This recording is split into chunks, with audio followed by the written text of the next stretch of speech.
લોકસભા 2024ની ચૂંટણી માટે નામાંકન દાખલ કરવાની આજે છેલ્લી તારીખ હતી અને સાંજે 5 વાગ્યા સુધીમાં જ્યારે નામાંકન દાખલ કરવાની પ્રક્રિયા પૂર્ણ કરવામાં આવી છે ત્યારે દાહોદ લોકસભા બેઠક પર 23 જેટલા ઉમેદવારોએ નામાંકન દાખલ કર્યા છે, જેમાં ભાજપ તરફે 7 ફોર્મ ભરવામાં આવ્યા છે, સાથે સાથે કોંગ્રેસ તરફે 6 ફોર્મ છે ભરવામાં આવ્યા છે। તદુપરાંત બસપામાંથી 2 ફોર્મ, અપક્ષમાંથી 4 ફોર્મ તથા જે અન્ય વિવિધ રાજકીય પાર્ટીઓ છે તેમના તરફથી એક ફોર્મ ભરવામાં આવ્યા છે।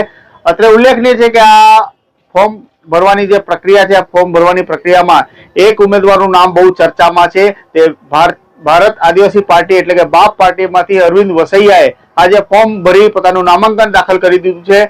મહત્વપૂર્ણ બાબત એ છે કે અરવિંદ વસૈયા મૂળ કોંગ્રેસી છે, પાયાના કાર્યકર્તા છે, એનજીઓ સાથે જોડાયેલા છે, સાથે સાથે જંગલના કેસોમાં પણ એ પ્રાયોરિટીમાં લડે છે। કુલ મિલાવીને જે અરવિંદ વસૈયા છે એ જમીની તાલુકાત ધરાવે છે આદિવાસી વિસ્તારમાં અને મૂળ કોંગ્રેસી અને પાયાના કાર્યકર્તા છે। હમણાં થોડાક દિવસ પહેલા જ જ્યારે લીંબડી ખાતે આ જનસંપર્ક કાર્યક્રમ યોજાયો હતો, પ્રભાબેનના ઉમેદવાર તરીકે જ્યારે જાહેર થયા છે ત્યાં પ્રચાર અર્થે અરવિંદ વસૈયા એ પ્રચાર કમિટીમાં પણ હતા અને જે મીટિંગ હતી લીંબડી ખાતે યોજાઈ હતી તેમાં તે હાજર રહ્યા હતા। તસવીરોમાં જે દેખાઈ રહ્યા છે, પરંતુ હવે તે બાપ પાર્ટીમાંથી તેમને પોતાનું નામાંકન દાખલ કરી દીધું છે। મહત્વપૂર્ણ બાબત એ છે કે કોંગ્રેસના પાયાના કાર્યકર્તા છે, સાથે સાથે એનજીઓ સાથે જોડાયેલા છે। આ તમામ બાબતોને લઈ જો અરવિંદ વસૈયા પોતાની નામાંકન દાખલ કરી દીધું છે અને ચૂંટણી લડશે તો 100% કોંગ્રેસને આના પર ફટકો પડશે, કોંગ્રેસને નુકસાન પહોંચાડી શકે છે। આ એક જુદી બાબત છે કે હાલ ચૂંટણી પ્રક્રિયા જે છે, ફોર્મ ચકાસણીની પ્રક્રિયા શરૂ થશે, ત્યારબાદ જ્યારે ફોર્મ ખેંચવાની અંતિમ તારીખ આવશે અને ફોર્મ ખેંચવાની અંતિમ તારીખ પૂર્ણ થયા બાદ જ્યારે ઉમેદવારો ફાઇનલ થશે ત્યારબાદ જ ચિત્ર સ્પષ્ટ થશે। પરંતુ હાલ જે પ્રમાણે ઉમેદવારોએ ફોર્મ ભર્યા છે, દાહોદ લોકસભા બેઠક પર 23 જેટલા ફોર્મ ભરવામાં આવ્યા છે, જે આપને હવે જે ફોર્મ જેમને ભર્યા છે તેમના નામ સાથે અમે જણાવીએ છીએ। દાહોદ લોકસભા બેઠક પર જ્યારે 23 ઉમેદવારોની વાત કરીએ તો આમાં ડમી તરીકે પણ લોકોએ ફોર્મ ભર્યા છે। આપણે જણાવ્યું છે કે ભાજપમાંથી જે 7 ફોર્મ ભરવામાં આવ્યા છે તેમાં જસવંતસિંહ ભાભોર દ્વારા 4 થી 5 ફોર્મ ભરવામાં આવ્યા છે, તો તેમના ડમી તરીકે જિલ્લા પંચાયત પ્રમુખ સોમજીભાઈ ડામોર દ્વારા નામાંકન દાખલ કરવામાં આવ્યું છે। તેવી જ રીતે કોંગ્રેસમાંથી પણ પ્રભાબેન તાવીયાડ દ્વારા જે કોંગ્રેસના મેન્ડેટ ઉપર ફોર્મ ભરવામાં આવ્યા છે, તદુપરાંત તેમના પતિ એટલે કે કિશોર દલાભાઈ તાવીયાડ દ્વારા પણ જે ડમી તરીકે ફોર્મ ભરવામાં આવ્યા છે। હવે અમે જે આ કોંગ્રેસ અને ભાજપ સિવાય જે અન્ય પાર્ટીના જે ઉમેદવારો છે જેમને નામાંકન દાખલ કર્યું છે તેમની વાત કરીએ તો અપક્ષ તરીકે ડામોર મનાભાઈએ પોતાનું નામાંકન રજૂ કરી દીધું છે। તેઓ અપક્ષ તરીકે ચૂંટણી મેદાનમાં ફોર્મ ભર્યું છે। ત્યારબાદ મકવાણા નારસિંહભાઈ જેઓ કોમ્યુનિસ્ટ પાર્ટી તરીકે તેમને ફોર્મ ભર્યું છે, તેઓ પણ હવે કોમ્યુનિસ્ટ પાર્ટીના ઉમેદવાર તરીકે દાહોદમાંથી ચૂંટણી લડવા જઈ રહ્યા છે। ત્યારબાદ મણીલાલ બારિયા જેઓ બહુજન સમાજ પાર્ટીમાંથી તેમને પોતાનું નામાંકન દાખલ કર્યું। આપણે જણાવી દઈએ કે બહુજન સમાજ પાર્ટીમાંથી 2 ફોર્મ ભરવામાં આવ્યા છે। મણીલાલ બારિયા જે બહુજન સમાજ પાર્ટીમાંથી તેમને ફોર્મ ભર્યું છે।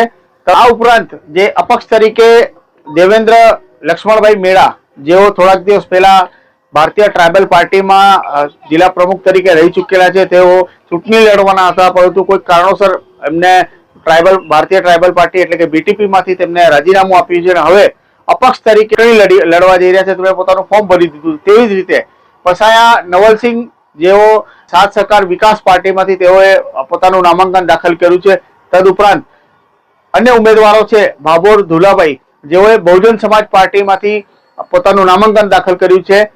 આ ઉપરાંત જગદીશભાઈ જે મેળા છે તેમને ભારતીય નેશનલ જનતા દળ પાર્ટીના મેન્ડેટ ઉપર પોતાનું નામાંકન દાહોદ લોકસભા બેઠક પર ભર્યું છે।